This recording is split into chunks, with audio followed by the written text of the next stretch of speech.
la clase, les debo subir las clases, que ya las grabé la anterior y no las llegué a subir porque es todo un trabajo subir los MP4 al campus. Tarda, cada vez que tengo que subir un MP4 al campus me quedo a vivir más o menos, es tremendo. Así que, bueno, nada, es lo que tenemos. Bueno, chicos, chicos y chicas, habíamos visto la clase anterior, habíamos arrancado, si mal no recuerdo, me dice si no la puedo subir a un Drive, al Google Drive. Yo no uso habitualmente, Andrea, Google Drive, pero bueno, me fijo, porque me parece, creo que el doctor Farinati lo hace. Yo generalmente lo subo directo al campus, la clase. Quizá para ustedes descargarla es más fácil todavía, si la subo al campus. A mí me cuesta más subirla, pero a ustedes me parece más fácil descargarla. Sobre todo porque no necesariamente a veces uso Drive. Claro, sí, la puedo dividir en carpeta, me están escribiendo, por eso yo estoy respondiendo. De hecho, lo hacía en algún momento, acá sí se puede subir, pero en otra aula virtual, en la de Lomas, lo que hago es dividir la clase y subirla en bloquecitos a YouTube. Y después publico los links. Así que, pero bueno, acá en UBA es un laburo importante. Bueno, habíamos visto, y gracias por las ideas, Andrea. Habíamos comenzado la clase pasada a ver la persona jurídica. En realidad habíamos visto cómo se superaba el concepto de comerciante, que era un concepto clásico del Código de Comercio, de la legislación decimonónica, con un estatuto especial que le daba determinada protección al comerciante individual, persona física, como se le decía en ese momento, que se matriculaba y contaba con la protección de las leyes comerciales, ¿no? Para poder tener, digamos, algunos beneficios atinentes a esta matriculación, como por ejemplo, hasta el año 1983 tenían la posibilidad de, si estaba en estado de cesación de pagos, pedir su concurso, su quiebra. Después, no, ya se unificó la legislación concursal y ya se terminó esa diferenciación entre comerciantes y no comerciantes. Y después habíamos visto cómo ese concepto de comerciante se superaba por el concepto de empresario, ¿no? Y que esto se acentuó con el Código Civil y Comercial de la Nación. ¿Por qué? Porque si bien el Código Civil y Comercial de la Nación había derogado el estatuto del comerciante, como lo conocíamos, es decir, cuando digo estatuto no es porque se llamaba estatuto, sino porque al compendio de normas que regulaba la actividad del comerciante, yo les había explicado más o menos por arriba que eran actos de comercio, actos mixtos. Bueno, en función de eso, la persona física o hoy en día persona humana que ejercía el comercio, bueno, lo podía hacer, como le decía yo, a título individual, pero también, vinculado con la cuestión de las personas jurídicas, nada impide, y de hecho es lo más habitual, que una persona jurídica realice una actividad económica organizada, sobre todo si estamos hablando de una sociedad, está claro, porque justamente la sociedad es el típico empresario colectivo que lleva adelante esta actividad económica organizada para obtener claramente un beneficio económico y hace la esencia, por ejemplo, de la sociedad. ¿Está? Habíamos visto cuál era el alma mater del derecho a la personalidad jurídica, que tenía que ver vinculada con la Constitución Nacional, con el derecho de asociarse con fines útiles, de ejercer una industria lícita, y que de alguna manera el Código Civil y Comercial, y antes el Código Civil de Vélez Sarsfield, reglamentaban a través de la creación o de la nómina de las personas jurídicas cuáles consideraba la ley como personas jurídicas, ¿no? Fíjense que el artículo 141 del Código Civil y Comercial justamente habla de que la persona jurídica es de creación legal, ¿está? Y tiene que cumplir con las finalidades de la ley. Entonces, en función de eso, bueno, tiene que cumplir los requisitos normativos que establece el código para ser considerado personas jurídicas. Fíjense que estamos hablando de un número clausus, ¿no? Porque yo no puedo crear una persona jurídica por voluntad de las partes, es decir, por una persona jurídica inexistente, las que no están contempladas en el Código Civil y Comercial. Lo que en su momento generó una polémica bastante grande, y una discusión en la doctrina y en la jurisprudencia, era que esto quedó zanjado obviamente con el Código, ¿qué pasaba con el consorcio de propietarios, ¿no? de un edificio de departamentos? Y la jurisprudencia lo equiparaba a una persona jurídica, cuando en realidad sabemos que las personas jurídicas se crean por ley. Está claro.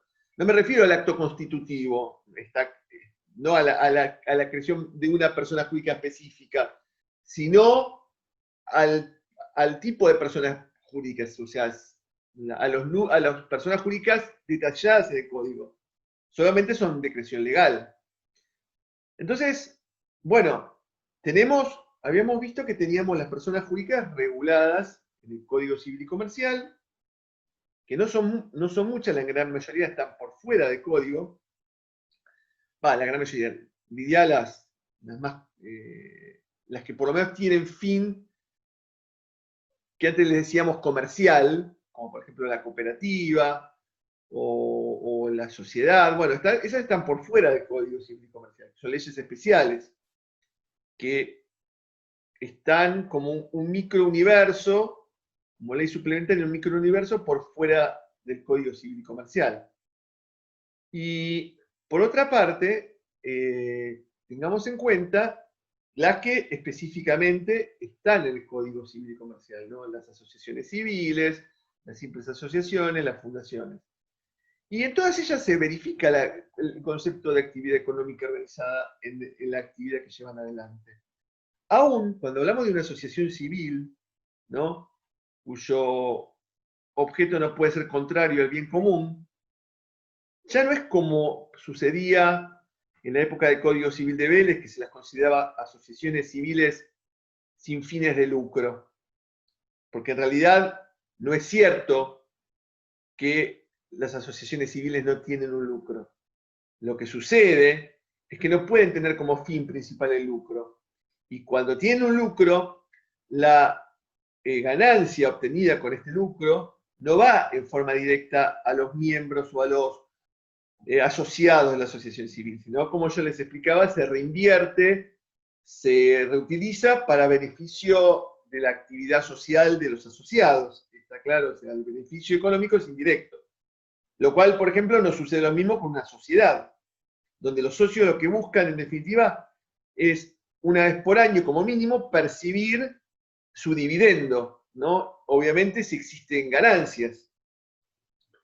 Entonces, en conclusión, recuerden que tenemos el empresario individual, persona humana, que lleva esta actividad económica organizada, persona jurídica, empresario a título colectivo, que también lleva una actividad económica organizada y que se verifica claramente más en una persona jurídica.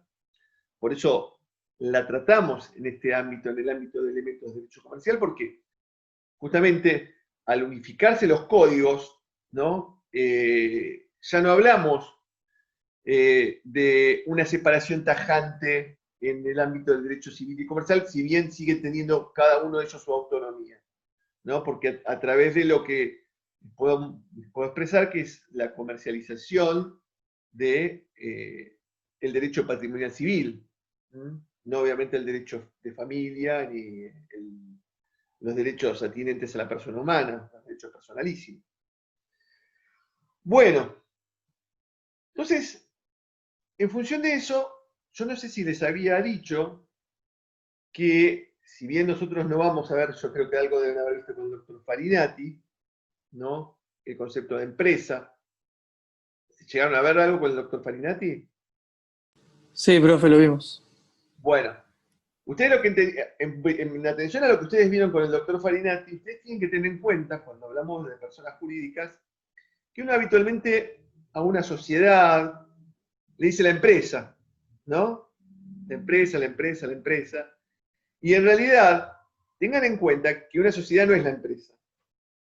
La sociedad, cuando hablamos de sociedades reguladas por la Ley General de Sociedades, es el empresario. Empresario, como yo le decía, título colectivo. Hay, con relación a la empresa, hay una relación de sujeto a objeto. ¿Está claro? Es decir, no confundamos.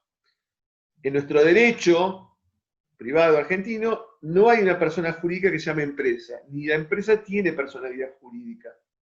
Esto quiero hacérselo recalcar para no tener confusiones terminológicas en este sentido, cuando hablamos de empresa, de sociedad. No son sinónimos. Uno a veces por comodidad verbal lo dice, bueno, en vez de hablar de sociedad dice la empresa, pero no es lo mismo. ¿Está claro? Son diferentes desde el punto de vista de la concepción. La sociedad es el sujeto, la persona, y la empresa es el objeto a cargo del sujeto. ¿Está claro esto? ¿Se entendió? ¿Alguna preguntita hasta ahora? Antes que avance. Perdón, profe, ¿podrás repetir lo último que dijiste? Sí, cómo no. ¿Qué? ¿Alguien más dijo? Bueno, solo la pregunta de Carolina. Lo que digo que, vuelvo a repetir, que la relación entre persona jurídica y empresa, o mejor dicho, entre, por ejemplo, una sociedad y una empresa, es que la persona jurídica es el empresario, porque es un sujeto personificado. ¿Está claro? Con personalidad diferenciada de los miembros. En tanto, la empresa es el objeto a cargo del sujeto, que en este caso es la persona jurídica. El sujeto es la persona jurídica, el objeto es la empresa, a cargo de ese sujeto. Es como un trabalenguas, pero quiero que lo hago como una ida y vuelta para que se entienda lo mejor posible. Para que no confundan el concepto. ¿Está claro? ¿Entendió? Bien. Entonces. Sí, profe, se entendió. Genial. Sigamos adelante. Entonces, no sé si llegamos a ver con ustedes, yo les expliqué la cuestión de la personalidad jurídica, cómo se originaba, vimos teorías que explicaban la persona jurídica, la teoría de la ficción, el Código Civil, que se acuerdan que yo les comenté que ni siquiera hasta el año 68 las personas jurídicas tenían expresamente consagrada la legislación la responsabilidad civil y obviamente la penal mucho menos, ¿está? Porque eso era parte de la creación de Vélez Sarsfield, de considerarlas una ficción, y que esto empieza a revertirse, esta tendencia, en el año 72 con la sanción de la Ley de Sociedades Comerciales, que integraba el Código de Comercio como ley especial, pero integraba el Código de Comercio, y que esa Ley de Sociedades se basa en la teoría de la realidad, que es en definitiva la teoría que sustenta hoy cuando el 141 del Código Civil y Comercial determina que es una persona jurídica, ¿no? Que es ente susceptible de adquirir derechos y contraer obligaciones con la finalidad creada o prevista por la ley. Es decir, si yo estoy diciendo que hay una creación legal, estamos hablando de una realidad de carácter legal. Y fíjense que más adelante lo van a ver, todavía no, pero yo se los anticipo. Hay contratos, y esto está dentro del programa, que se llaman contratos asociativos, como por ejemplo la agrupación de colaboración empresaria, o la Unión Transitoria de Empresas, la UTE, o el Consorcio de Cooperación. Bueno, todos estos contratos asociativos, en definitiva, tienen la característica de ser prácticamente muy parecidos a una sociedad. La sociedad, en definitiva, también es un contrato asociativo. El género es el contrato asociativo y la especie sería la sociedad. Sería esa relación. Pero fíjense que los contratos asociativos, que tienen todos los rasgos de una sociedad, el propio legislador dice en el código, no tienen personalidad jurídica. No son sujetos de derecho. Exactamente es lo que dicen, no son sujetos de derecho. ¿Está claro? Entonces, si dice no son sujetos de derecho, no tienen personalidad, pero si después vemos las características de una sociedad y decimos, esto es prácticamente muy parecido, estamos casi igual, ¿no? Al punto tal que había un jurista